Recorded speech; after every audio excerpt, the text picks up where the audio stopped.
So a lot of the conversation I've had over the past few weeks has been about MVP worthiness, and I think we can really put that conversation to bed.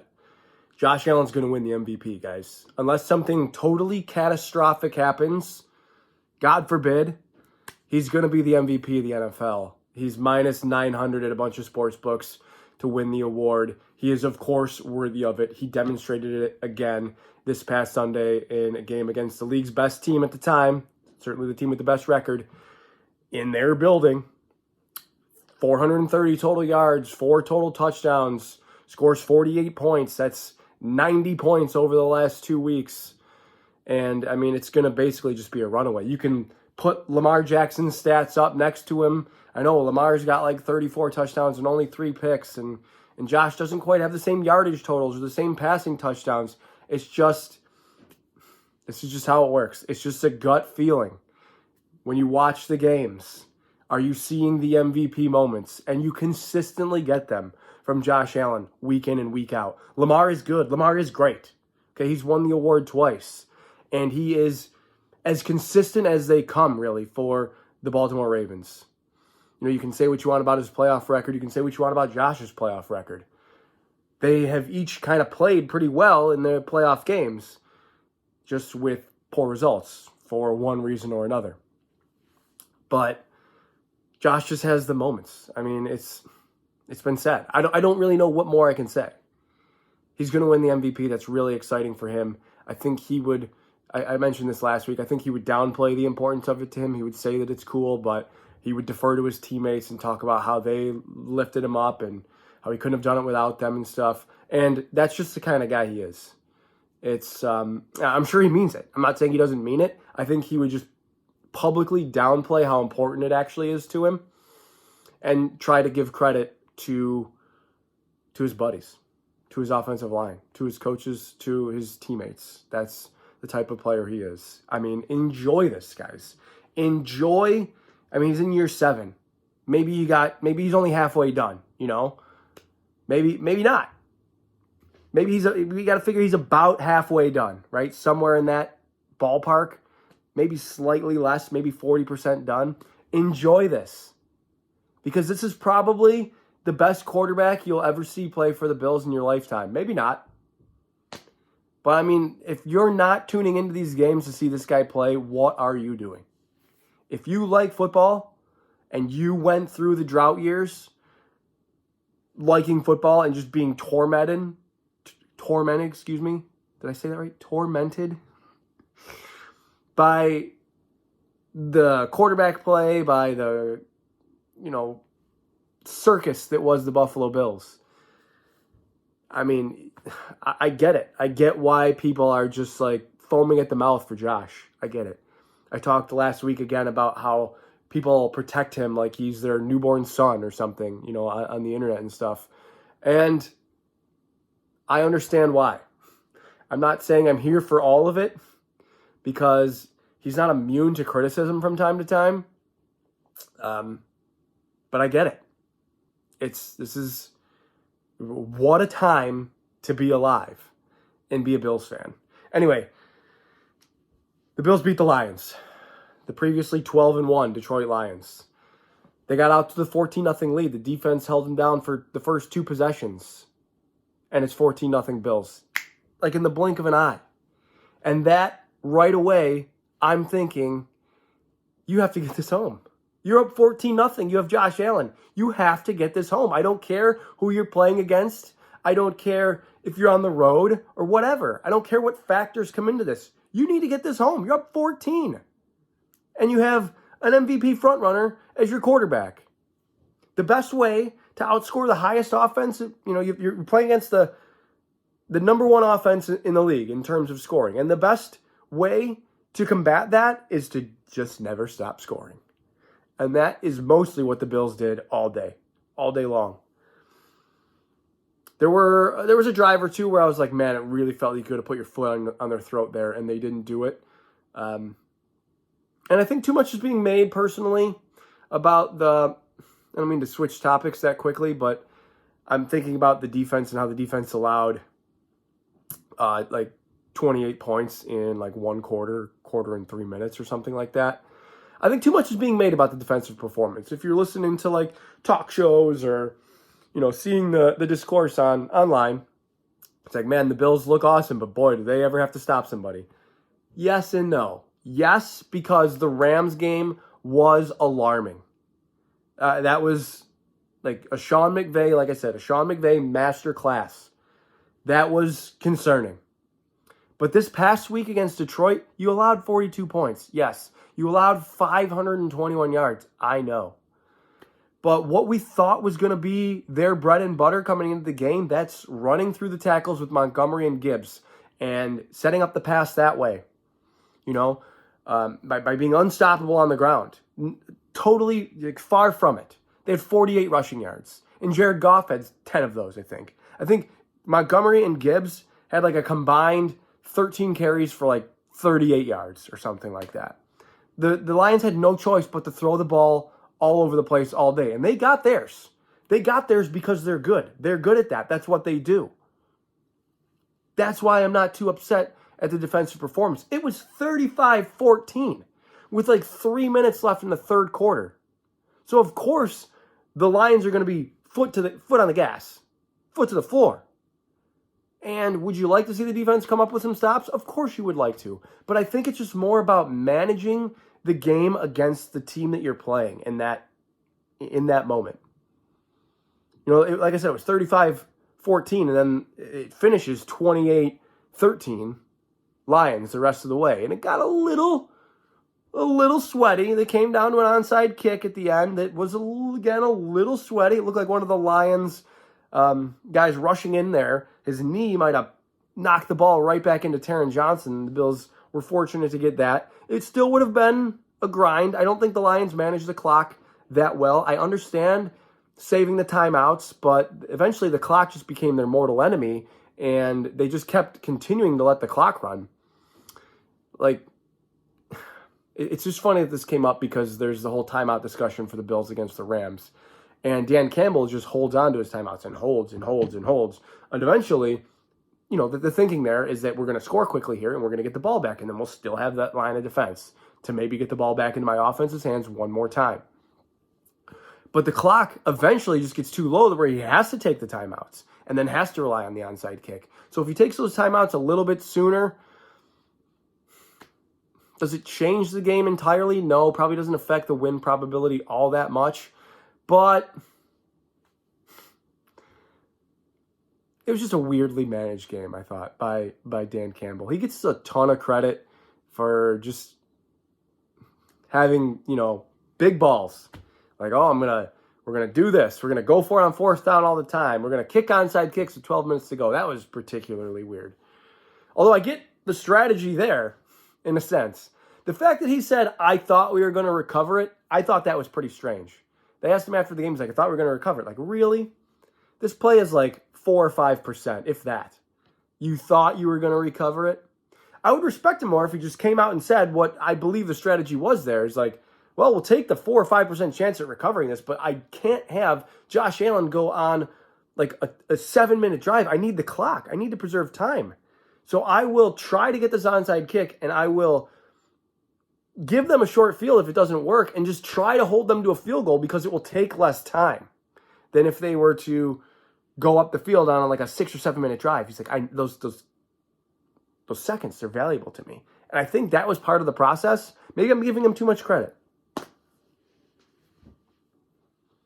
Still, a banner win for the Bills. Especially considering I think a lot of people look at this game and it's like, man, I'd love to beat this team because it's like a potential Super Bowl preview that people are talking about. And, it just, CBS is outside. It's just a 12-1 team versus a 10-3 team, like banner matchup, like I said, and a banner win. So super excited about that, obviously. The 1 seed is still in play. Moving on to like the AFC standings here. The 1 seed is still in play. But you have to make up 2 games on the Chiefs over 3 weeks. So, you want to give your attention to that. There's a possibility that the Chiefs will lose to the Texans, I suppose. There's a possibility that the Chiefs will lose almost any week, considering how they've been playing the entire season. Does look like Patrick Mahomes is going to be totally fine. I'm not going to make fun of him for having an injury or faking it or anything like that. I don't think he was faking it. I think that football players are just psychopaths sometimes, and they play through things. Josh Allen did it. Josh Allen probably should have had some type of cleanup elbow surgery on his arm 2 years ago, but he didn't. He's like, I'm not coming out. I'm playing through this. That's just how guys are. That's how guys are wired. They're different. These athletes are different like that. If you can't move, that might be a little bit of an advantage for the Texans. Although, what do the Texans really stand to gain? They're kind of in the 4, right? They're realistically thinking they can't catch the Bills at this point. The Bills have the Patriots, Jets, Patriots. So they're probably like, well, we're not going to catch them even though we have the tiebreaker over them. I suppose they could catch the Steelers and pass them, maybe. I think the Texans they're trying. They're still trying to win this week and then see what happens. I think every team in the league is still trying to win this week and see what happens because it's too early to start, resting guys for sure for seeding purposes. You could start, I think, having those conversations next week because the AFC playoff picture is weird. It's strange that there's like the 7 teams are almost already decided. Like anybody that's on the outside, the Colts, the Bengals, and the Dolphins, they're all like 10% or less to get in with 3 weeks to go. The in the hunt teams, there's really not a lot of drama there. Not that, somebody couldn't lose out and open the door for one of those teams. I think that's certainly in the cards. It's just odd. So the Bills have I think they have like a 90% chance of playing the Broncos or the Chargers in the first round because they're really angling towards the 2 seed at this point. I would love to get the 1. Here's like the one caveat with that is it kind of depends on what the Ravens do with the Steelers this week. You want the Ravens, if you're the 2, you want the Ravens at the 6. Probably. Yes, definitely. You want the Ravens at the 6 because you'll play the 7. You have to presume, of course, that you're going to beat the 7. And then if the Ravens win as the 6 seed, they then become automatically the opponent for Kansas City because they're the lowest remaining seed. And you want that. That's just good strategy. I'm not afraid of Baltimore. That's just good strategy to have Baltimore play Kansas City and just knock one of those guys out, hopefully for you. I'm not saying you're going to have a cakewalk into the AFC Championship. Not at all. I just think that is good strategy. Now, you can't put Baltimore in the 6. You kind of just hope hope that it works out that way. But I think that's what we should be hoping for. Then if you're the 1 and Baltimore's the 6, then you might have to play them. Assuming they win again in the wild card round, which they would probably have to play Pittsburgh, who is capable of beating them too. There's a lot of factors in there. There's something to throw out there because there's still a lot of things to be played out here. Let's talk a little bit about this weekend's matchup with the Patriots. It's just a game that you have to win. It's a home game against the Patriots. You just won a road game against the Lions. The Bills are favored by 14, and rightfully so. They played the Lions without Rasul Douglas, without DeMar Hamlin, without Taylor Rapp. It looks like maybe they're going to get those guys back this week. Matt Milano did leave the Lions game with a groin injury, but he was even limited early in the week on the practice report, so it does seem like these guys are probably still going to play, or it seriously wouldn't shock me if they got an extra week's rest because the Bills know they're going to have a playoff game. So if they think they can just get by like a game here with, Dorian Williams, who sustained an injury of his own, but with somebody else at outside linebacker, whether that's, Balen Spector or who's next? Who's next on the team? They cut Nick Morrow. I'm obviously forgetting somebody, but it just wouldn't surprise me if they were like, Rasul Douglas, we don't exactly need you to cover Kayshon Boutte or Booty or however he's pronouncing it now. I thought it was Boutte, but the broadcast last week said Booty. I don't know. Somebody could clear this up for me. We don't need you to cover him necessarily. We need your knee to be healthy come playoff time. I could see these conversations being had. still I could see these players clamoring to play as well. It's just like I like the Patriots have Drake May and they have Christian Gonzalez. Those are two really nice pieces. The problem is they have very little elsewhere. They have a patchwork group of guys in the pass catching group. Demario Douglas and Boutte, who I just mentioned, Tyquan Thornton, Hunter Henry, Austin Hooper, Kendrick Bourne, and then Javon Baker, Jalen Polk. Baker's barely played. Jalen Polk as well. Like, they have a group of young guys, and they're really hoping that somebody emerges out of there, but they haven't done it yet. So it's nice that you might have your pieces, because I really like what Drake May has done. Despite the fact that he's thrown like an interception in 6 straight starts, the completion percentage is up. There's just like you watch him, there's a little bit of Josh in that game. Like, he'll see something when he drops back that he doesn't really trust as a throw. Maybe not yet. Maybe it's a throw he's capable of making. I think he is. But he doesn't quite trust it yet. He doesn't quite trust what he's seeing. So he takes off. And that was rookie Josh. Rookie Josh was throwing a couple picks, not a ton of touchdowns, wasn't trusting what he was seeing all the time and taking off. And eventually, he was able to keep the legs as part of his game and develop more as a passer. And I think Drake May is capable of doing that. Am I say he's going to be good as good as Josh Allen? No, of course not. He could be. I just think I like what's there. And I would be optimistic about that if I were a Patriots fan. They need to get like a Will Campbell, like a cornerstone offensive lineman, cornerstone tackle. They could use a signing like T. Higgins or something like that. They could use an alpha receiver. Because right now they are not doing a great job protecting Drake May, and he's kind of missing weapons, like legitimate weapons. And then on defense, Keon White looks all right, but he's already 25 years old. I mean, they just don't have a ton in the way of like prime youth talent, other than Christian Gonzalez, who I think is fantastic, by the way. This is the type of draft pick you make, and it's like, well, if we're wrong here. But we're picking this guy because the process is correct. The process of picking him is correct, and he looks awesome. So, you have a cornerstone corner. Big deal in a passing league. And I was going to say something about Gerard Mayo. I don't know.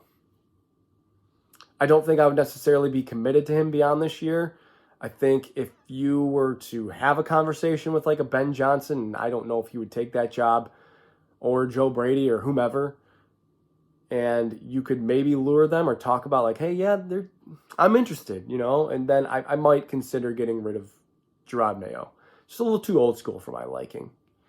The starting of Brissett early in the year, I think that might have helped Drake May a little bit, especially considering the offensive line is so poor. But he just wants to, he's a run the ball, stop the run guy. He's a middle linebacker, for God's sake. He is old school in his way of thinking. Just getting back to the game itself. It's just a game the Bills have to come away with a win. I fully expect them to. It's just crazy how the diverse ways they're winning on offense, because they don't really have a stud receiver with a ton of yards. It's Shakir, Coleman. Cooper had no targets. I'm not making fun of Shakir and Coleman. Please don't take it that way. But nobody's just got robust numbers. Josh does, but none of the pass catchers do. Cook does. Cook has been great on the ground, great in the passing game as well when they've needed him to be. That's just kind of like an additive to his game. It's just cool how they can go from 14 targets to Amari Cooper against LA and score 42 points to 0 targets for Amari Cooper against Detroit and score 48 points. I think there's an argument to be made. They're like, well, then what do you need him for? And I think maybe that's why the Bills don't spend big on a wide receiver. That might be part of their thought process. Like, hey, as long as we have Josh, we're going to be fine. And that's going to be the case on Sunday. I'm picking the Bills 35-13 over the Patriots. Guys, hit me up on Twitter. My Twitter handle and YouTube username are the same. Hopefully I'll see you at the game on Sunday. Enjoy your weekend. As always, above all else, go Bills. And Merry Christmas.